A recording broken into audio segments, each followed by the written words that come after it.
ఈరోజు ఈ వీడియోలో మైసూర్ బజ్జీ చూపిస్తాను. మైసూర్ బజ్జీ వేసుకుంటే బాగుంటాయి. ఇడ్లీ పిండిలో కొంచెం గోధుమలో కలుపుకోవడమే. కరాచీ నూక అని కొంతమంది సూజీ అంటారు.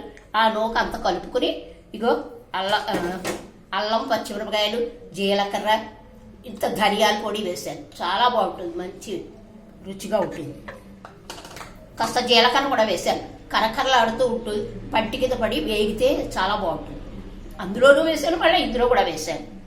కాస్త ఉప్పు వేసుకుని అంతే, ఉప్పు కలిపేసుకోవడం వేసేసుకోవడమే. ఆ పొడి కలిపేసి ఇగో నూనె కాగి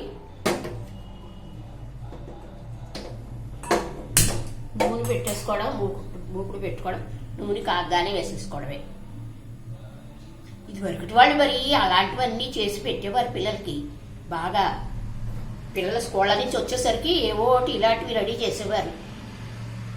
మా చిన్నప్పుడైతే జంతికలు కారపూసలు స్కూళ్ళ నుంచి వచ్చేసరికి రెడీ చేసి ఉంచేవారు. మినపసులు ఎప్పుడు ఉండేది నిలవకి. ఆ పొడి చేసి ఉంచుకుని బెల్లం కలిపేసి ఉంచేసుకుని మా పిల్లలు వస్తారనగా ఏ మధ్యాహ్నం వాళ్ళకి 3ంటికి 2ంటికి పొల్లు అన్నీ అయ్యాక శుభ్రంగా ఉండలు కట్టేసి ఉంచేవారు, పెట్టేవారు. పకోడీలు చేసేవారు. అప్పుడు ఉల్లిపాయలు లేకుండా చేసేవారు. మా వాళ్ళు ఉల్లిపాయలు తినేవారు కాదు మరి అప్పుడు, ఆ రోజు మా చిన్నప్పుడు. ఇగో వేసేసుకోవడమే, నూనెకి ఆగింది వేసేసుకోవడం. బాగుంటాయి, చక్కగా పైన వేగుతాయి, లోపల ఉడుకుతాయి, చాలా బాగుంటాయి. ఎన్ని కావాలంటే ఇవి అన్నీ వేసుకుని, ఈ పూటకి ఎన్ని కావాలంటే అన్నీ వేసుకుని మిగిలిన మళ్ళీ మధ్యాహ్నం వేసుకోవచ్చు.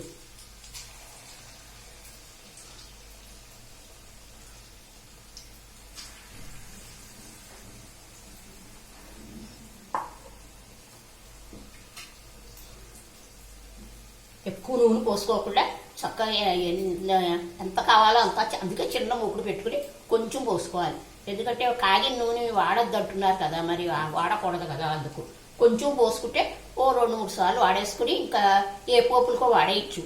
అందుకే కొంచెం పోసుకోవాలి.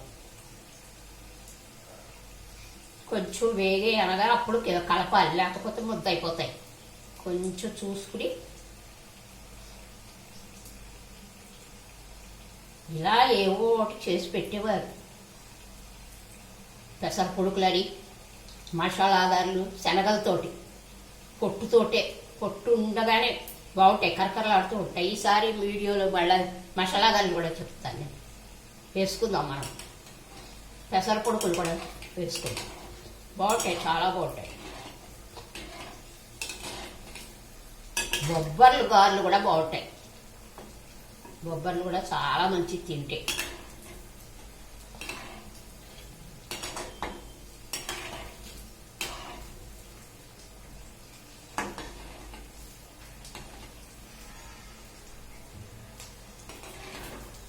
దీంట్లోకి పెరుగు పచ్చడి చేసుకోవచ్చు చక్కగా. అల్లం పచ్చడి బాగుంటుంది. నిమ్మకాయ కారం బాగుంటుంది. నిమ్మకాయ కారం అంటే ఏం కాదు, పోపు మంచిగా శనగపప్పు, మినపప్పు, మిరపకాయలు, ధనియాలు అక్కర్లేదు, జీలకర్ర అన్నీ, కాస్త ఆవాలు అన్నీ, కరివేపాకు అన్నీ వేసి వేయించేసుకుని పొడిగొట్టుకుంచుకొని, ఇన్ని మెంతులు కూడా వేసుకుని పొడిగొట్టేసి ఉంచేసుకుని నిమ్మరసం తీసేసి ఉంచుకుని పసుపు ఉప్పు వేసి ఈ పొడి అందులో వేసేసి కలిపి ఉంచుకోవడమే. ఎంత పడుతుందో కొంచెం లూజ్గానే ఉండాలి, మళ్ళీ దగ్గర పడిపోతే ఈ పొడి అంతా పీల్చేసుకుని మరీ ముద్దలాడిపోతుంది. చూసుకుని వేసుకోవాలి, ఎంతో పట్టదు పొడి. బాగుంటుంది, చాలా బాగుంటుంది. ఇలాంటి వాటిల్లోకి బాగుంటుంది.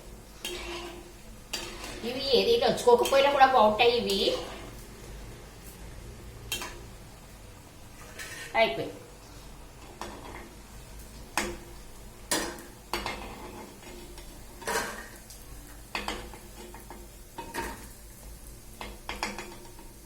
మళ్ళా మధ్యాహ్నం వేసుకోవచ్చు.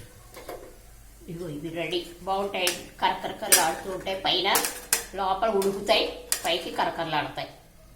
రెడీ చేసుకోండి. మీరు కూడా చేసుకుని చూడండి ఎలా ఉన్నాయో కామెంట్లో చెప్పండి.